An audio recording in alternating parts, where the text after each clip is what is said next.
Assalamualaikum warahmatullahi wabarakatuh. Auzubillahi minasyaitonirrajim. Bismillahirrahmanirrahim.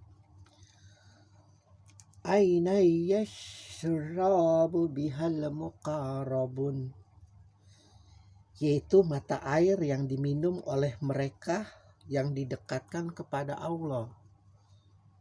Ayat ini adalah menerangkan tentang tasnim, di mana Allah berjanji bahwa mereka akan mendapatkan sebuah kamar murni yang tidak memabukkan, yang tutupnya mungkin atau labelnya itu diberi hak jaminan keaslian dari Allah, yang berbau harum kasturi. Dan untuk mendapatkannya itu hendaknya mereka berlomba-lomba dalam kebaikan. Dan di dalam air itu ada campuran reaksi kimianya sehingga membuat rasanya seperti wine itu. Allah katakan dari mata air tasnim, itu mata air di sebuah surga yang Allah janjikan bahwa mereka yang tidak dekat dengan Dia tidak akan pernah bisa meminum air itu. Dan untuk dekat dengan Dia dalam surat Al-Mutaffifin khususnya ini adalah mereka yang tidak curang, mereka yang tidak menuntut keadilan tetapi mereka sendiri tidak adil, mereka yang menuntut kebenaran tapi mereka sendiri tidak benar.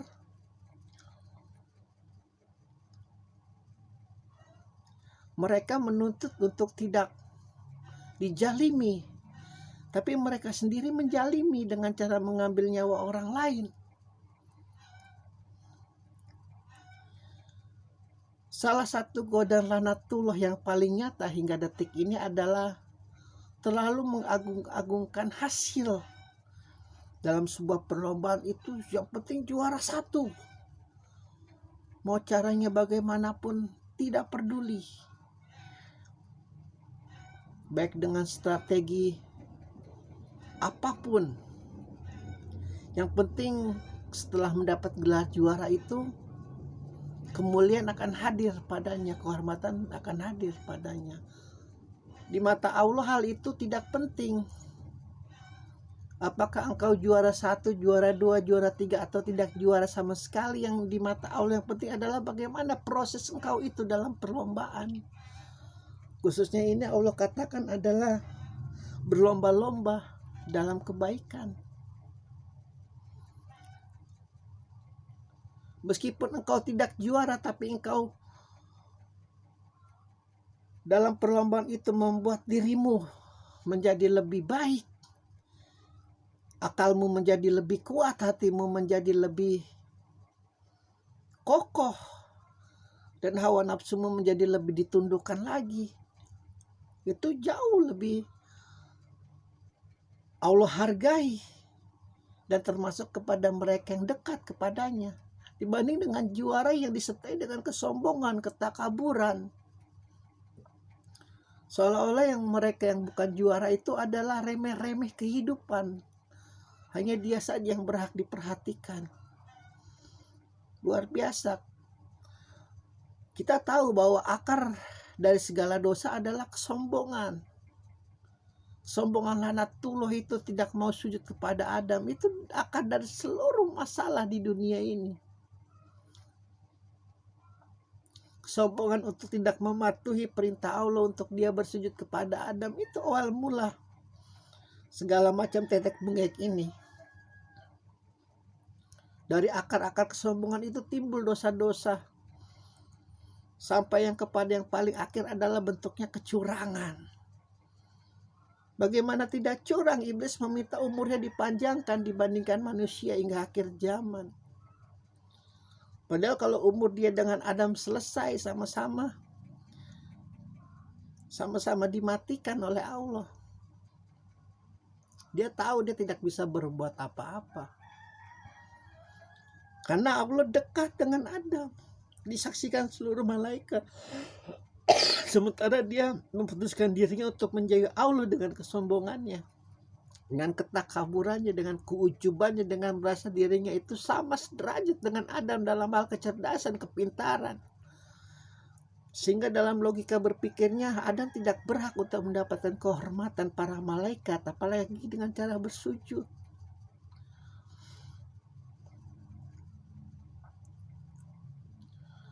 Kedewasaan untuk memahami bahwa proses jauh lebih penting daripada hasil ini luar biasa. Mungkin ada manusia yang dari kecil sudah sadar. Mungkin ada manusia yang sudah menanjak remaja baru sadar. Mungkin ada yang sudah tua, mungkin ada yang kakek-kakek baru sadar. Mungkin ada yang tidak sadar-sadar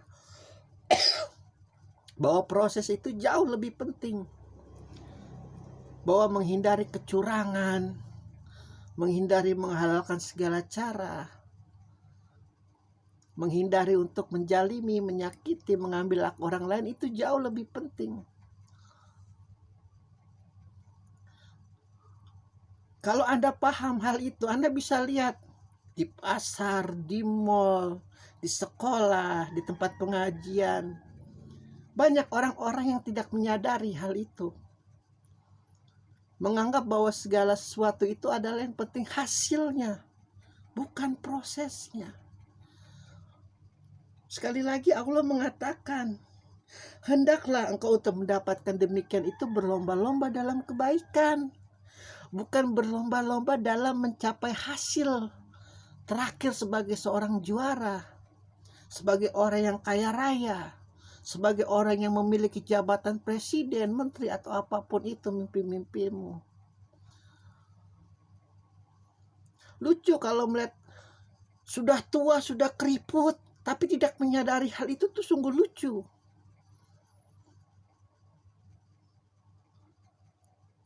Dan sudah dijamin, sudah dipastikan bahwa kejauhannya dia dengan Allah itu disebabkan kejauhannya dia dengan Al-Quran.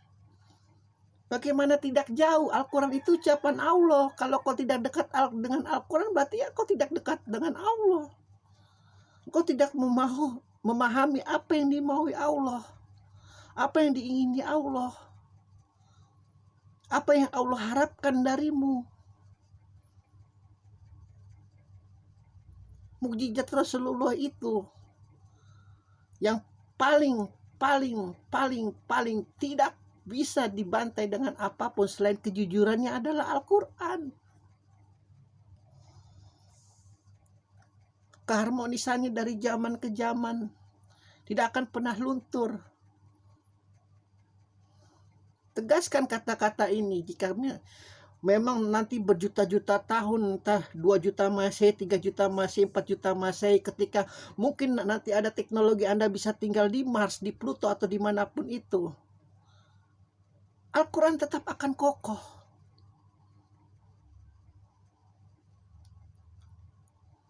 Luar biasanya Islam di samping sesuainya dia dengan rasionalitas, logika, dia memiliki supranatural yang tidak terlihat udik, tidak terlihat norak, tidak terlihat kalau istilah kasarnya itu tidak terlihat seperti dukun-dukunan begitu, bukan.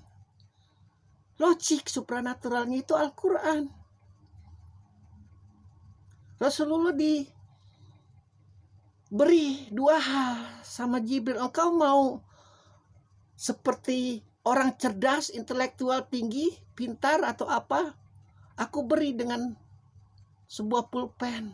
Atau engkau mungkin tidak tahu apa-apa, namun akan kuberi dengan Al-Quran. Dia lebih memilih Al-Quran.